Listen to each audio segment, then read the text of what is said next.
अगर तुमने सब पढ़ा है, समझ भी लिया है, नोट्स भी बना लिए हैं, लेकिन एग्जाम में ये फीलिंग क्यों आती है, ये मैंने पढ़ा था, बस लिखने के वक्त याद नहीं आया? अगर ये फीलिंग तुम्हारी है तो वीडियो स्किप मत करना।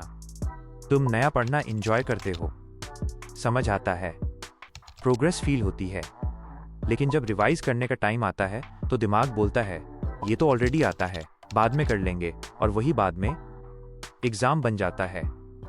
यहाँ एक कंफ्यूजन है जो ज्यादातर स्टूडेंट्स को डुबा देता है। तुम्हें लगता है प्रॉब्लम मेमोरी की है, लेकिन रिसर्च के हिसाब से प्रॉब्लम मेमोरी की नहीं होती। प्रॉब्लम ये होती है तुमने याद बनाई ही नहीं, सिर्फ समझ बनाया। समझना और याद रहना दोनों अलग प्रोसेसेस हैं। यहाँ थोड़ा साइंस समझो। ब्रेन के लिए नया पढ़ना इजी होता है क्योंकि उसमें रिवॉर्ड मिलता है, लेकिन रिवीजन में ब्रेन को याद निकालनी पड़ती है। इस प्रोसेस को साइंस में कहते हैं एक्टिव रिकॉल, और एक्टिव रिकॉल ब्रेन के लिए थोड़ा अनकंफर्टेबल होता है, इसलिए ब्रेन नेचुरली रिवीजन से बचने की कोशिश करता है। रिवीजन इसलिए मुश्किल नहीं लगती क्योंकि तुम वीक हो। रिवीजन मुश्किल इसलिए लगती है क्योंकि तुम सोचते हो पूरा चैप्टर रिवाइज करना पड़ेगा, और ब्रेन हैवी चीज को स्टार्ट ही नहीं करता, इसलिए तुम स्टार्ट ही नहीं करते।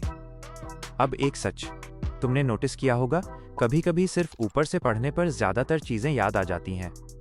इसका मतलब इंफॉर्मेशन तुम्हारे ब्रेन में ऑलरेडी है, बस इनएक्टिव मोड में है। रिवीजन का काम इंफॉर्मेशन ऐड करना नहीं होता, रिवीजन का काम इंफॉर्मेशन एक्टिवेट करना होता है।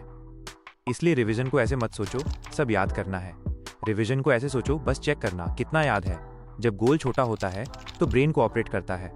अगली बार रिवाइज करना हो, बुक खोलो, सिर्फ हेडिंग्स और डायग्राम्स देखो, डिटेल पढ़ने की परमिशन मत दो। जो याद आए सिर्फ दिमाग में बोलते जाओ, अगर अटक जाओ सिर्फ वही लाइन देखो और आगे बढ़ जाओ। बस 15 से 20 मिनट में कॉन्फिडेंस वापस आ जाता है। याद रखो, तुम रिवाइज इसलिए नहीं करते क्योंकि तुम वीक हो, तुम रिवाइज नहीं करते क्योंकि तुम रिवीजन को गलत तरीके से देखते हो, और जब ये नजरिया बदलता है तो रिजल्ट भी बदल जाता है। रिवीजन बोरिंग इसलिए लगती है क्योंकि वो काम करती है, और जो चीज काम करती है वो ब्रेन के लिए अनकंफर्टेबल होती है, लेकिन वही चीज एग्जाम में सबसे ज्यादा मदद करती है।